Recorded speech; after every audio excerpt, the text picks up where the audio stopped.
I'm really glad to be here.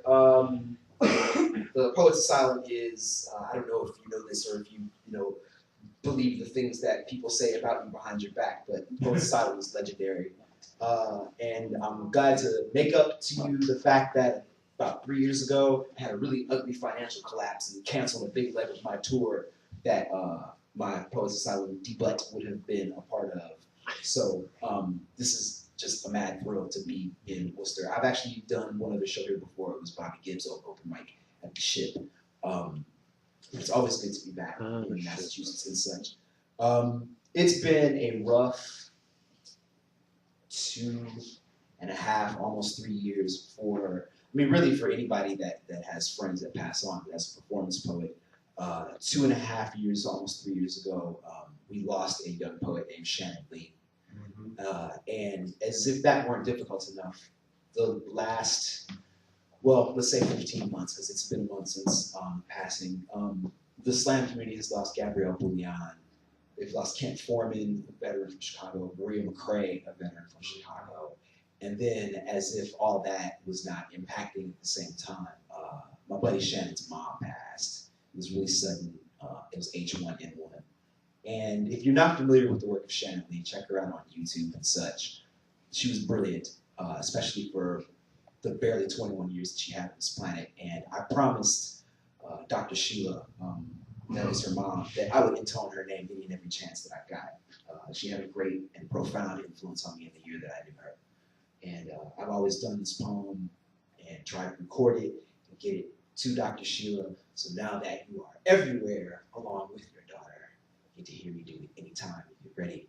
This is called Tempest. It's for Shannon. Like a lot of poets, we met on the road, sharing stories like we would a glass of water. In you, I found a new friend that I could always give a shout, a favor, brotherly teasing, an ocean spirit with stories that should be scribbled on every bottled message. Days before your diving accident, our slam team wrangled ideas into performance, searching for topics. Coach asked, "What is the world's most difficult job?" My reply, being water. Ubiquitous, its power feared, yet life-giving, destructive, and quenching. When the word came that it was water to which you had become victim, trapped in the darkness of an undersea cave, ideas for writing became hard to swallow like drinking from a tainted reservoir, especially as we tried to pray and chant you out of a fortnight's sleep. When the word came that you were gone, it was as if you evaporated. Clouded the summer sky, became the rain, the creek of tears that ran between innocence and adulthood, the puddles in which we all saw your face. But your passing was as if a well ran dry too soon. We take for granted that the raging seas won't claim our boats, that the rivers won't flood us out of town, that life and water are at our whim. I will remember your passing as the day that you poured self into the everlasting sea that we skip wishes into, crying and laughing as you ripple back to us.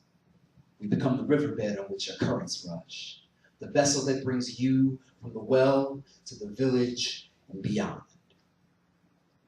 Little sister, hot spring soul, spontaneous shower over a Midwestern Halloween, rushing rapids through urban jungles with martial discipline, waterfall hearts, shaping the terrain, ever-reaching, flash flood performer dropping stanzas on stage in torrents, overwhelming anywhere you could find a dam to break. The storm of stories under which you have baptized us. A poet, of a lyricist, of a novelist, of a tsunami. With your name whispered, Shannon, on the crest of the wave.